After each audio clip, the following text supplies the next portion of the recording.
வணக்கம். இந்திய மார்க்கெட்டை டிப்ப கலக்கிட்டு இருக்கிற 3 பெரிய டீல்ஸ் அத பத்தி தான் நாம இப்போ விலாவாரியா பார்க்க போறோம். சரி, வாங்க உள்ள போலாம். முதல்ல டெலிகாம் செக்டார்ல இருக்கிற ஒரு முக்கியமான கேள்வியில இருந்து ஆரம்பிப்போம், சரியா? அதாவது வோடஃபோன் ஐடியாவோட ஹை ரிஸ்க் பாண்ட் டீல், அப்புறம் அதானி எப்படி ஒரு சிமெண்ட் சாம்ராஜ்யத்தை உருவாக்க போறாங்க, கடைசியா கோல் இந்தியா கிட்ட இருந்து வரப்போற ஒரு புது ஐபிஓ, இது எல்லாத்தையும் பத்தி தான் நம்ம பார்க்க போறோம். சரி, நம்மளோட முதல் கதைக்கு போலாம். பிரச்சனைகள்ல சிக்கி தவிக்கிற இந்த டெலிகாம் கம்பெனி தப்பிச்சு நிக்கிறதுக்கு எப்படி கொஞ்சம் டைம் வாங்குறாங்கன்னு பாப்போம். பாருங்க, இந்த நம்பர் எவ்ளோ பெருசுன்னு. வோடஃபோன் ஐடியா மார்க்கெட்ல இருந்து வெற்றிகரமா 3300 கோடி ரூபாய் திரட்டியிருக்காங்க. சரி, இப்போ இதுல ரொம்ப இன்ட்ரெஸ்டிங்கான விஷயம் என்ன தெரியுமா? யார் இந்த ரிஸ்க் எடுக்க முன் வந்திருக்காங்கன்னு பாருங்க. Tata Capital, JM Financial, Aditya Birla கேபிட்டல்னு பெரிய பெரிய தலைகள் எல்லாம் இருக்காங்க. இவங்க எல்லாம் நிதித்துறையோட ஜாம்பவான்கள். ஆனா ஒன்னு கவனிச்சிங்களா, இவங்க யாரும் பெரிய பேங்க்ஸ் கிடையாது. பெரும்பாலும் என்பிஎஃப்சிகள், அதாவது வங்கி அல்லாத நிதி நிறுவனங்கள் தான். ஏன் அப்படி? அதுக்கு காரணம் இருக்கு. என்பிஎஃப்சிகள் பாத்தீங்கன்னா கொஞ்சம் அதிகமா ரிஸ்க் எடுக்க தயாரா இருப்பாங்க. ஏன்னா அவங்களுக்கு 12% வரைக்கும் வட்டி கிடைக்கிறதால அந்த ரிஸ்க்கு ஏத்த ரிவார்டு இருக்குன்னு நினைக்கிறாங்க. ஆனா நம்ம பாரம்பரிய வங்கிகள் ரொம்ப ஜாக்கிரதையா இருப்பாங்க. டெலிகாம் மாதிரி பிரச்சனையான செக்டார்ல அதிகமா கடன் கொடுக்க யோசிப்பாங்க. இந்த டீலோட அமைப்பே இந்த மாதிரி முதலீட்டாளர்களை கவர்றதுக்கு தான். பாருங்க, சீரியஸ் ஏல 12% வட்டி 21 மாசத்துல. இது ரொம்பவே அட்ராக்டிவான ஒரு ஆஃபர். சோ இங்க நாம புரிஞ்சுக்க வேண்டியது என்னன்னா, இவ்ளோ ரிஸ்க் இருந்தும் மார்க்கெட்டை நல்லா புரிஞ்சு வச்சிருக்கிற பெரிய நிறுவனங்கள் வோடஃபோன் ஐடியா மேல நம்பிக்கை வச்சிருக்காங்க. இது ஒரு பெரிய பூஸ்ட்னே சொல்லலாம். சரி, அடுத்த கதைக்கு போலாம். அதானி குரூப் பத்தி.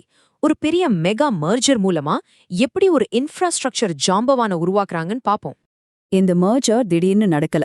இது பல வருஷமா பிளான் பண்ணி படிப்படியா செஞ்ச ஒரு விஷயத்தோட கடைசி ஸ்டெப். முதல்ல அம்புஜா, ஏசிசி, ஓரியன்ட் எல்லாமே தனித்தனியா இயங்குச்சு. அப்புறம் சப்ளை அக்ரிமெண்ட்ஸ் மூலமா ஒன்னா வேலை செஞ்சாங்க. இப்போ ஃபைனலா சட்டப்படி ஒரே கம்பெனியா இணைய போறாங்க. ஷேர் ஹோல்டர்ஸ்க்கு என்ன நடக்கும்னு பாத்தீங்கன்னா ஒரு சிம்பிள் கணக்கு தான். உங்ககிட்ட ஏசிசியோட 100 ஷேர் இருந்தா அதுக்கு பதிலா 328 அம்புஜா சிமெண்ட்ஸ் ஷேர் கிடைக்கும். அதே மாதிரி ஓரியன் சிமெண்ட் ஷேருக்கு. இப்படிதான் அவங்க பங்குகளை இந்த பெரிய கம்பெனிக்கு மாத்த போறாங்க. அவங்களோட முதல் டார்கெட் என்ன தெரியுமா? செலவு குறைக்கிறது. லாஜிஸ்டிக்ஸ், உற்பத்தி எல்லாத்தையும் ஒன்னா சேர்த்து ஒரு டன்னுக்கு குறைஞ்சது 100 ரூபாய் மிச்சப்படுத்தணும்னு இலக்கு வச்சிருக்காங்க. இது ரொம்ப பெரிய சேமிப்பு. ரெண்டாவது இலக்கு வளர்ச்சி. இப்போ இருக்கிற 117 MTPA கெப்பாசிட்டிய 2028க்குள்ள 155 MTPக்கு கொண்டு போகணும். அதாவது உற்பத்தியை இன்னும் அதிகமாக்க போறாங்க. சரி, நம்மளோட கடைசி கதைக்கு வந்தாச்சு. இது ஒரு புது ஐபிஓ பத்தினது. பொதுத்துறை நிறுவனங்கள்ல முதலீடு செய்ய விரும்புறவங்களுக்கு இது ஒரு நல்ல வாய்ப்பா இருக்கலாம்.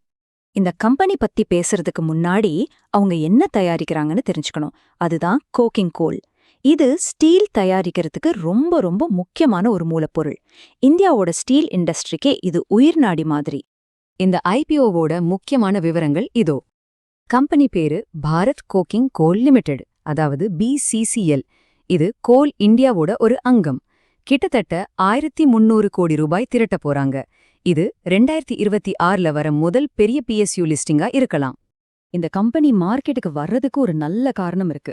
அவங்களோட பெர்ஃபார்மன்ஸ் ரொம்பவே நல்லா இருக்கு. பாருங்க, வெறும் 3 வருஷத்துல உற்பத்திய 33% அதிகரிச்சிருக்காங்க. இது ஒரு சூப்பரான வளர்ச்சி. ஃபினான்ஷியலா பார்த்தா இந்த கம்பெனி ரொம்ப ஸ்ட்ராங்கா இருக்கு.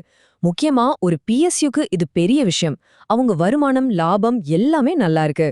ஆனா இதுல ஹைலைட்டே என்ன தெரியுமா? 0 கடன். 1 ரூபாய் கூட கடன் இல்ல. இது முதலீட்டாளர்களுக்கு ரொம்ப பெரிய பிளஸ். சரி, இப்போ இந்த 3 கதைகளையும் ஒன்னா சேர்த்து பாப்போம்.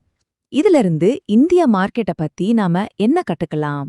சுருக்கமா சொல்லணும்னா, வோடஃபோன் ஐடியா டீல் ஒரு பெரிய ரிஸ்க் எடுக்கிற கதை. உயிர் பிழைக்குமா இல்லையான்னு ஒரு பந்தயம். அம்புஜா சிமெண்ட்ஸ் கதை ஒருங்கிணைப்பு பத்தினது. சின்ன சின்ன கம்பெனிகளை ஒன்னா சேர்த்து ஒரு பெரிய சக்தியா மாத்துறது. கடைசியா BCCL கதை வேல்யூ பத்தினது. கடன் இல்லாத நல்லா சம்பாதிக்கிற ஒரு கம்பெனியோட மதிப்பு. சோ நம்ம கிட்ட இப்ப 3 தீம்ஸ் இருக்கு. ரிஸ்க், ஒருங்கிணைப்பு, அப்புறம் வேல்யூ. இதுல எது இந்திய மார்க்கெட்டோட அடுத்த பெரிய ட்ரெண்டா இருக்கும்னு நீங்க நினைக்கிறீங்க? யோசிச்சு பாருங்க. இந்த பகுப்பாய்வுல எங்களோட இணைஞ்சதுக்கு ரொம்ப நன்றி.